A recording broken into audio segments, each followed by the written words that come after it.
Ambassador Vrel of the Thracian Confederation stood before the Galactic Council, his 4 arms gesturing in agitation. I tell you, these humans are not what they appear to be. While they smile and discuss trade agreements, their vessels encircle our colonies.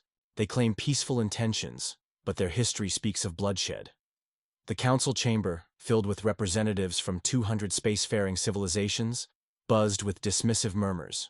Most species had come to appreciate humans as skilled diplomats who had helped resolve ancient conflicts since their arrival on the galactic stage 50 years prior. Ambassador Lorik of the Myronian Empire rose next. With all due respect to my Thracian colleague, humans have brokered peace between our empire and the Solartans after 10,000 years of war. They are skilled mediators, nothing more. The human representative, Ambassador Reed, remained silent, her expression revealing nothing. Her aide, Captain Tom Wells, stood attentively behind her, his military posture impossible to miss despite his civilian attire. After the session, Ambassador Reed found Vrel waiting in the corridor. "You sense it, don't you?" she asked quietly. "The truth beneath our diplomatic veneer." Vrel's compound eyes flickered. "My species evolved from prey animals, Ambassador. We recognize predators." Reed smiled. "Then, perhaps you'd like to see something. A demonstration that might explain your instincts." 3 days later, Vrel's personal shuttle approached the human military installation on the moon of Tau Ceti E. The facility had been declared a training ground and was closed to most non-humans. Captain Wells met him at the landing pad. "Ambassador Reed thought you might appreciate understanding us better. Few non-humans have witnessed what you're about to see." They entered an observation dome overlooking a vast terrain of forests, mountains, and plains, an engineered ecosystem, replicating Earth's varied environments. Below, human soldiers moved in small teams through the landscape. "Today's exercise, hunting," Wells explained. "An ancient practice we've maintained for thousands of years." "Hunting? For food?" Vrel asked, confused. Humans had replicator technology like everyone else. No, for skill, for challenge, for the connection to what we once were. As they watched, the soldiers tracked synthetic prey animals through dense underbrush. Their movements were utterly different from the diplomatic postures Vrel had observed in council chambers. Fluid, silent, patient. One soldier remained perfectly still for nearly an hour before making his move. "Our diplomatic abilities didn't evolve because we were peaceful," Wells continued. "They evolved because predators need to understand their prey, to think as they think, to predict their movements." Vrel's exoskeleton felt suddenly cold. "So your diplomatic corps are selected from our best strategic minds?" "Yes. Negotiation is simply hunting by other means." On the terrain below, a soldier made her kill with a primitive projectile weapon. A bow and arrow rather than the pulse rifles standard throughout the galaxy. "Why show me this?" Vrel asked. Wells turned to him, his expression grave. "Because the Thracian Confederation is harboring the Kravashi pirates who attacked our colony last month, and we want you to deliver a message to your government." "What message?" "That humans aren't just negotiators. We're hunters, and we've picked up your scent."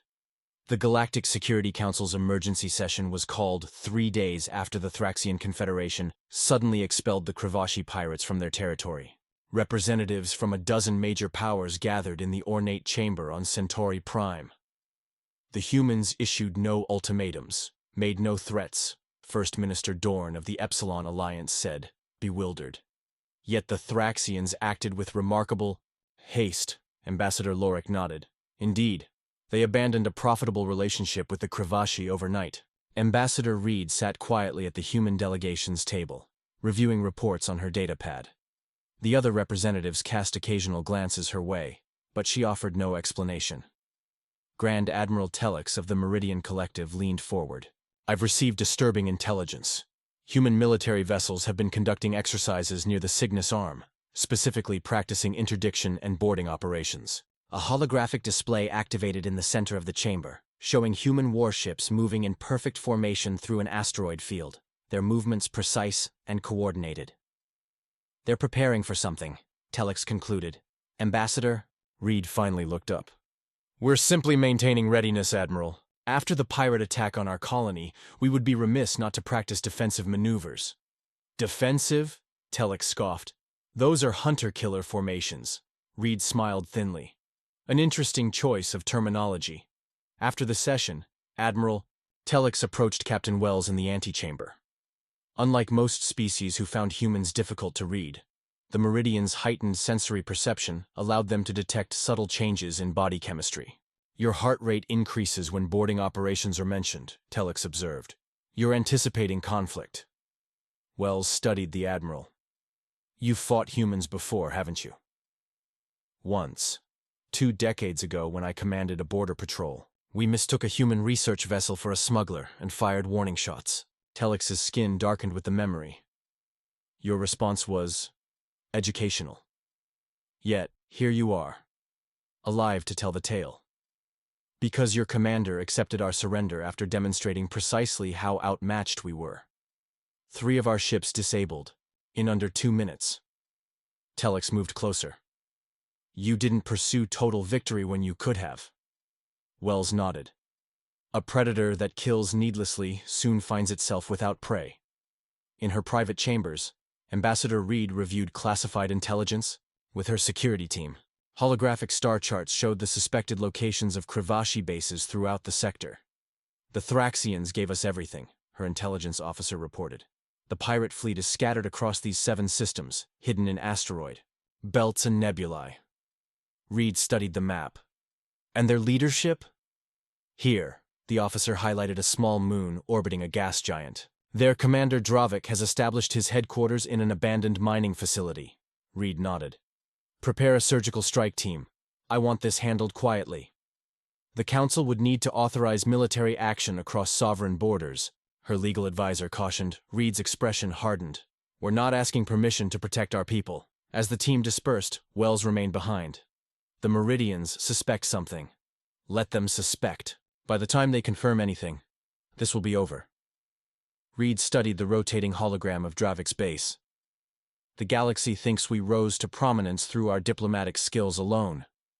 They've forgotten that diplomacy is just one tool in humanity's arsenal. Wells smiled grimly. And when diplomacy fails, we return to our roots, Reed finished. Prepare the hunter teams. Deep in the Veil Nebula, the abandoned mining facility on Karos Moon had become the perfect hideout for the Kravashi.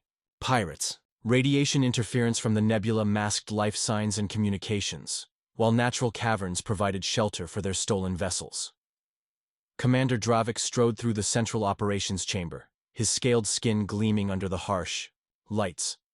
His crew, a collection of outcasts from a dozen species, worked at various stations monitoring the surrounding space. Any sign of pursuit? He asked his second-in-command. Nothing, Mord replied. The Thraxians' betrayal was unexpected, but we're secure here, Dravik grunted. The humans are applying pressure. They always do when their colonies are hit. Humans rely on their diplomatic channels, Mord said dismissively. They'll file complaints with the Council, impose trade sanctions. By the time anything happens, we'll be long gone with our profits. In the darkness outside the base, 6 human vessels drifted silently, their systems in minimal power mode to avoid detection. Each ship carried a team of 12 operatives from the Human Special Reconnaissance Force, the elite military unit most alien species didn't know existed. Major Diana Gray studied the holographic layout of the pirate base as her team made final preparations. Their suits were matte black, absorbing light rather than reflecting it, with built-in thermoptic camouflage. Remember, this is capture, not kill, she reminded them. We need Dravik alive to answer for the colony attack. Her second-in-command, Lieutenant Owen Cooper, checked his gear one last time. What about the rest of them? Discretion authorized, Gray replied. But we're not butchers. Anyone who surrenders is taken prisoner. The extraction ships deployed silently from their hiding places among the asteroids, approaching the moon from 6 different vectors. As they entered the thin atmosphere, they released the strike teams before pulling back to a safe distance. Gray's team landed 2 kilometers from the south entrance, their descent slowed by gravitic modulators that left no heat signature. The moment they touched down, they moved with practiced precision through the rocky terrain. Like stalking deer. Back on Earth, Cooper whispered over the comm. Gray smiled behind her mask. Except these deer have plasma cannons. Inside the base, a junior technician frowned at his console. "Sir, I'm detecting minute gravitational anomalies near the south quadrant." Dravik looked up sharply. "Explanation? Possibly a small meteor or—" The technician's eyes widened. "Movement. Organized movement." "Intruders!" Dravik hissed. "Sound the alert." Alarms blared throughout the facility, but the warning came too late. Gray's team had already breached the outer perimeter, disabling the security systems with specialized countermeasures. 2 other teams entered through maintenance shafts, while the remaining 3 secured escape routes and the pirates' ships. Gray moved through the dimly lit corridors like a shadow, her team spreading out in practiced formation. They encountered the first resistance at a security checkpoint. 3 armed guards who barely had time to raise their weapons before being incapacitated by precision stun blasts. "Remember your training," Gray said calmly over the comm. "Move like the ancestors. Silent, patient, inevitable." In the command center, Dravik frantically ordered his crew to battle stations, but reports of breaches came from throughout the facility. The humans were everywhere at once, appearing and disappearing like ghosts. "How did they find us?" Mord demanded, his confidence evaporating. "How did they get past our sensors?" Dravik had no answer. He had heard stories about human military capabilities, but had dismissed them as exaggerations. Now, as the intruders methodically worked their way toward the command center, he realized his fatal error. He hadn't been hiding from diplomats. He'd been hiding from hunters. The Galactic Council's intelligence directorate was in chaos. Reports streamed in from across the Vale Nebula sector. Pirate bases mysteriously neutralized, stolen ships recovered, criminal leaders captured, all without a single official operation being sanctioned. Director Zalith, a veteran Palaxian analyst, pored over the data with growing concern. 7 major Kravashi strongholds hit simultaneously, she reported to the emergency committee. Precision strikes, minimal casualties, maximum effectiveness. Most pirates were captured alive, bound with restraints of human design. Ambassador Reed sat calmly at the human delegation's table, sipping from a cup of steaming liquid, an earth beverage called coffee. She showed no reaction to the report. "Ambassador," Council Chairperson Voss addressed her directly. "Does Earth have any knowledge of these operations?" Reed set down her cup. "Chairperson, my government is naturally pleased to hear that the pirate threat has been addressed. We had expressed our concerns about the attack on our colony at Proxima Centauri." "That is not an answer," Director Zalith observed. "It's the only answer I'm authorized to provide," Reed replied with a thin smile. After the session, Captain Wells found Director Zalith waiting in the corridor. "You know," she said without preamble, "my species evolved as ambush predators. Not unlike humans, I suspect." Wells nodded cautiously. "I've read about Palaxian evolutionary history." "Then you know we understand the strategy at play here." She moved closer, lowering her voice. "What I cannot understand is why your kind has hidden this aspect of yourselves for so long. Did you think we would fear you more if we knew?" "We never hid anything," Wells replied. "You saw what you wanted to see. A species eager to negotiate, to compromise, to find peaceful solutions. And we are all those things.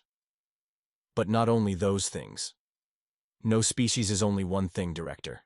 In a maximum security detention facility on Centauri Prime, Commander Dravik sat across from Major Gray. No recording devices were permitted, no other personnel present. Just predator and prey, face to face. "The others are talking," Gray said conversationally. "Your lieutenants, your financial backers, even your contacts within the Thraxian government." Dravik's scales rippled with anger. "Impossible. The Thraxians wouldn't betray me." "They already did." Gray placed a data chip on the table. "They gave us everything. Your hiding places, your codes, your contacts. The moment they realized what humanity really is, they couldn't distance themselves from you fast enough." "And what is humanity really?" Dravik asked, his voice barely a whisper. Gray leaned forward. "For 50 years, we've walked softly through the galaxy. We've brokered peace treaties, established trade routes, shared technology. We've been model citizens of the galactic community." "A deception," Dravik spat. "No, a choice." Gray's eyes were steady. But attacking our colonies forced a different choice. She stood to leave, but Dravik called after her. Why take us alive? Why not simply destroy us? Gray paused at the door. Because a true hunter respects the balance. We take only what we need when we need it. Her expression hardened. But make no mistake, if your remaining forces attempt any retaliation, you'll discover that we can be far less merciful. Back on Earth, in the underground chambers of the Human Defense Directorate, the Joint Chiefs of Staff reviewed the after-action reports. Operation Clean Sweep was successful, Admiral Jenkins announced. All primary targets neutralized, 87% of Kravashi forces captured, the remainder scattered and running. Defense Secretary Martinez nodded. And the galactic response? As expected, the intelligence officer replied.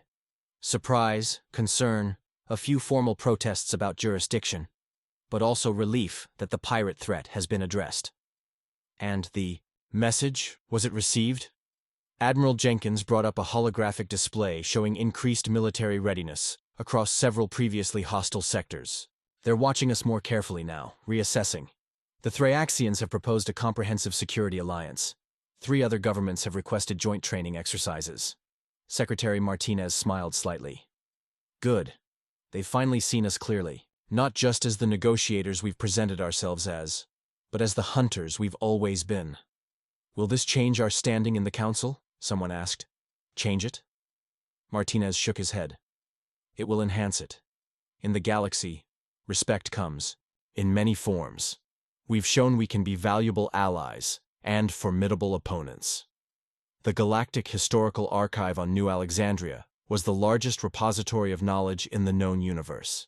Its vast halls contained the collective wisdom of over 300 spacefaring civilizations, meticulously catalogued and preserved. Professor Elix, a renowned xenoanthropologist, had spent the last 3 months immersed in the human section. Following the Kravashi incident, what he discovered had shaken him to his core. Look at this, he said to his research partner, Dr. Nara. He projected a series of images showing ancient human cave paintings. These are over 30,000 years old.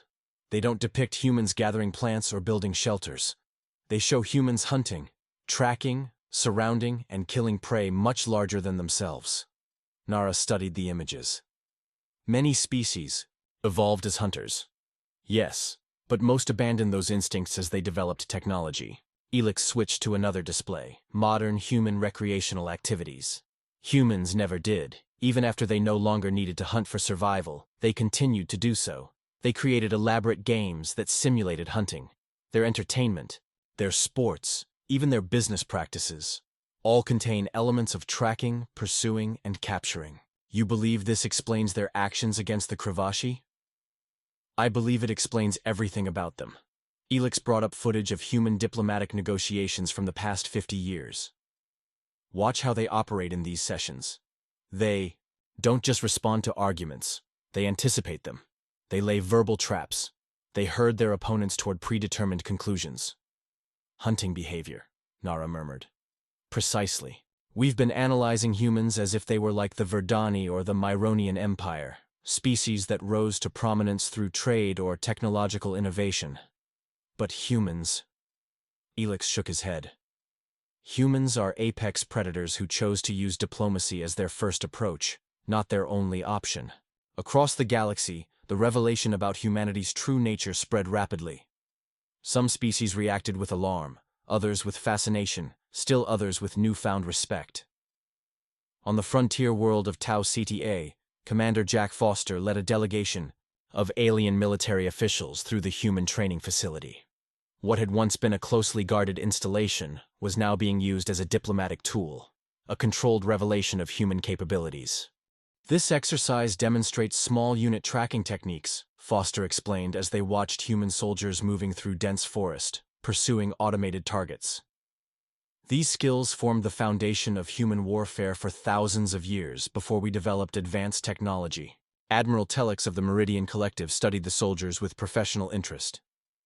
Your troops maintain these primitive skills even with all your advanced weaponry? Especially with all our advanced weaponry, Foster corrected. Technology can fail. Sensors can be jammed. When everything else fails, we fall back on what's encoded in our DNA. In another observation dome, Captain Wells guided Ambassador Vrel through a different training scenario. An urban combat simulation where human operatives moved through a mock city, neutralizing threats with minimal force. You see the restraint, Wells pointed out. The precision.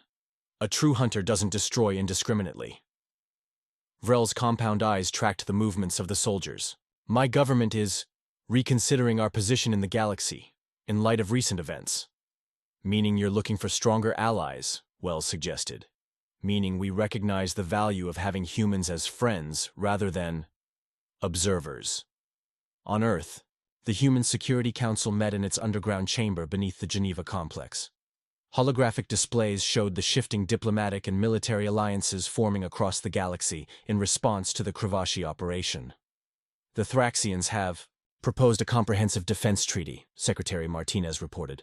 The Meridian Collective wants joint training exercises. Even the Verdani who've kept their distance until now have reached out. Ambassador Reed nodded. They're responding to the revelation of our true nature exactly as predicted, not with unified fear, but with a reassessment of where they stand in relation to us. And the pirates? President Campbell asked. The remaining Kravashi forces are in full retreat, Admiral Jenkins reported. They've abandoned all operations within 50 light-years of human space. Our message was received. The president looked around the table. For 50 years, we've built a reputation as mediators and peacekeepers.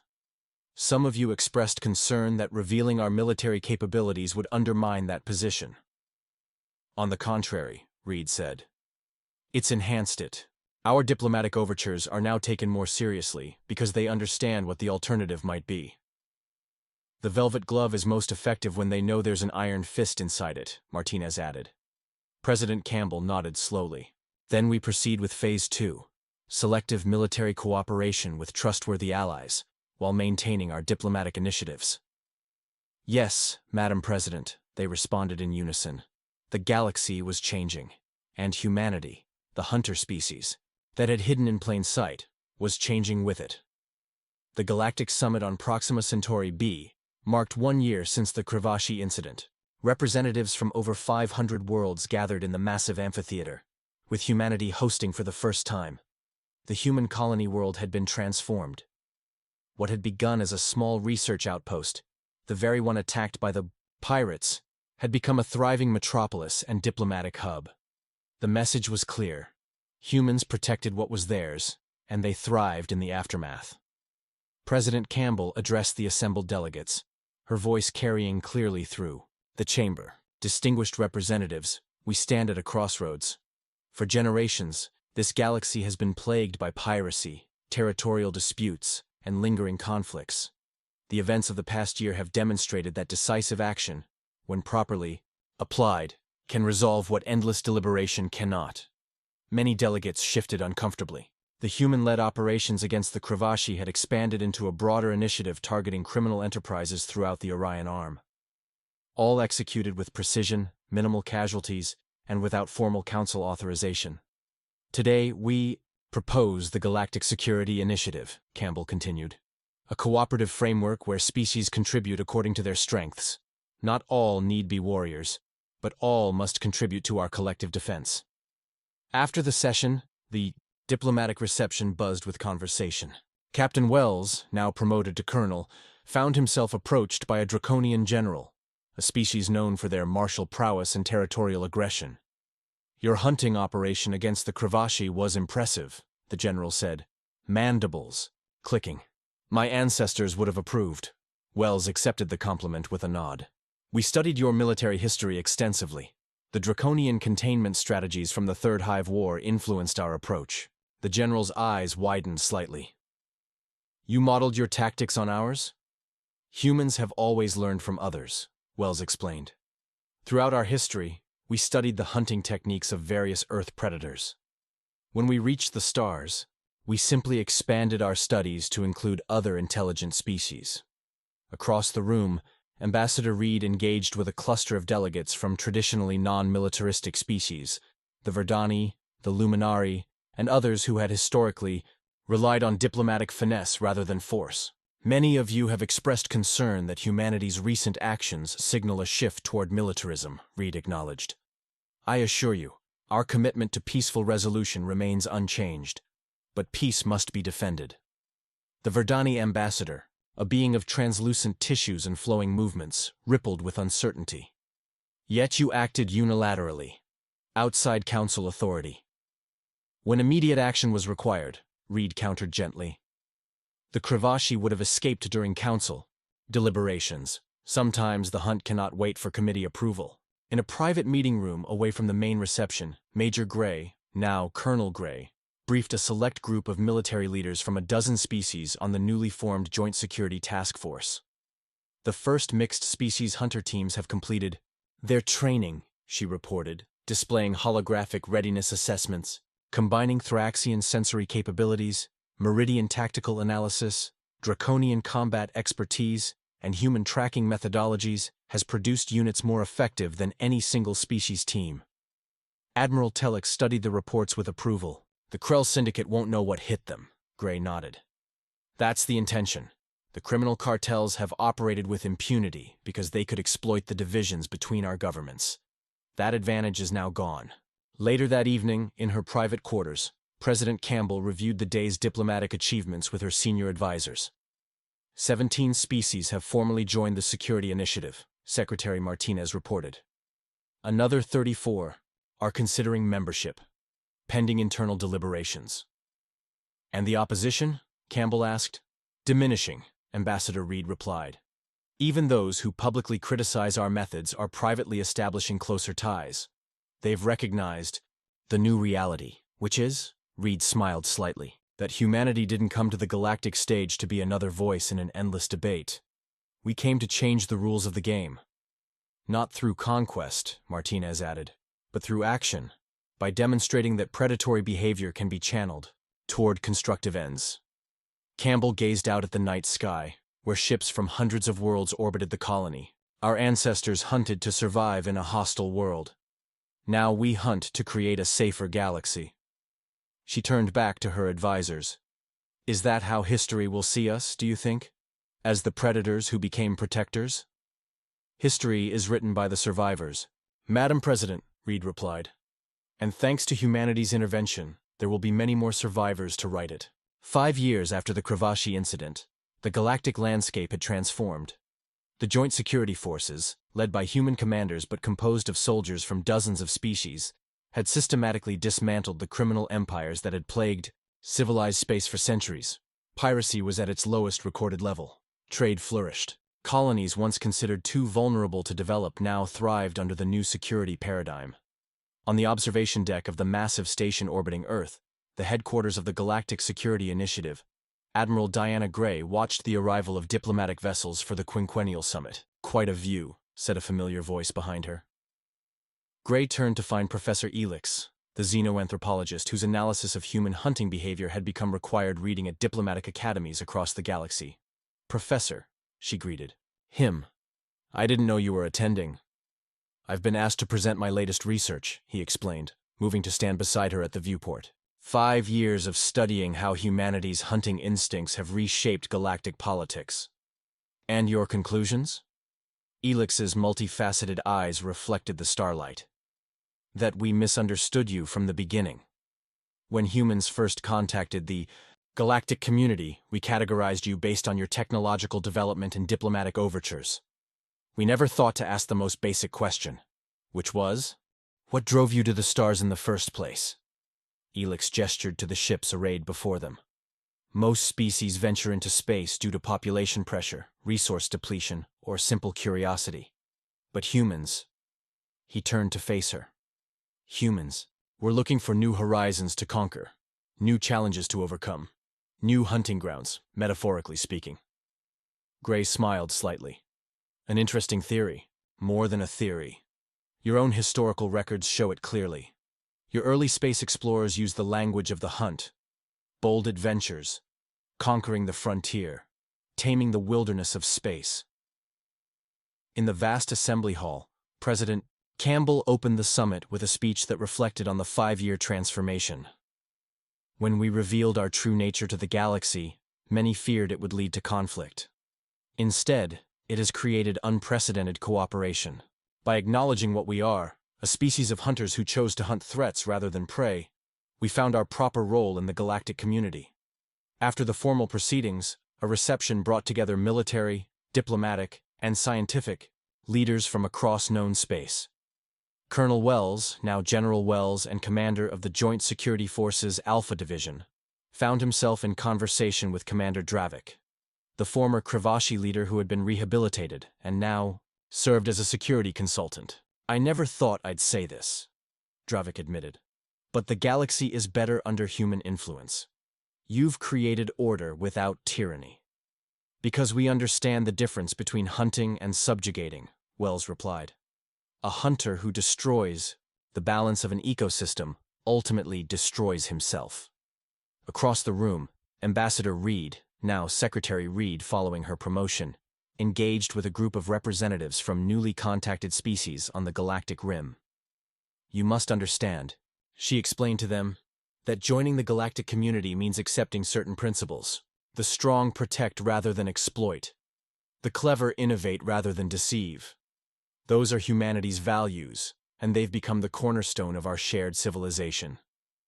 A reptilian diplomat from one of the new species flicked his tongue, nervously.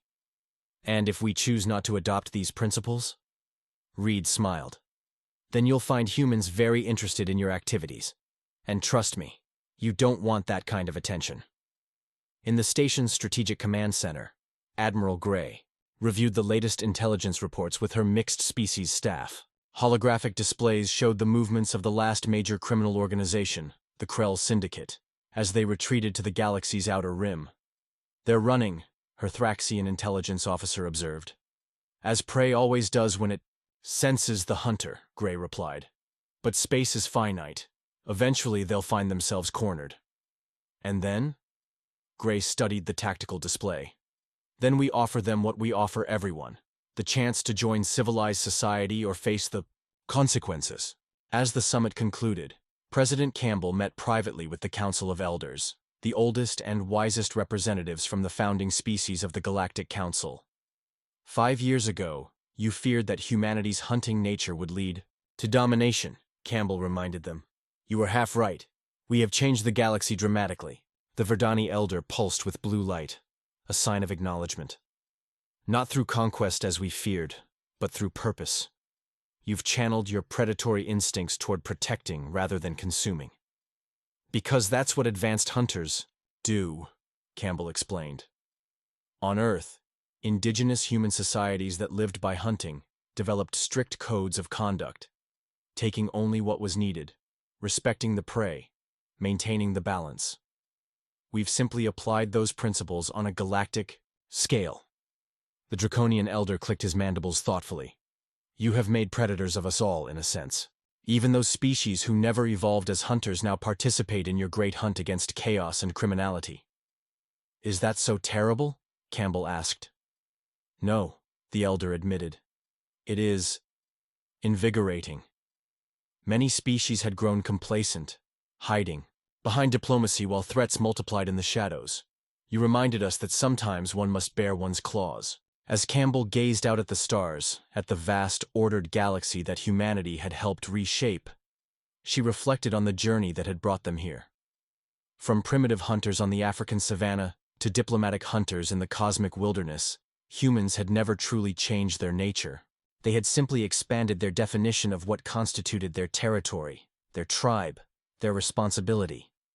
The galaxy now understood what humanity had known all along, that the traits that made them fearsome hunters, patience, strategy, cooperation, and the willingness to act decisively, were the same traits that made them effective guardians.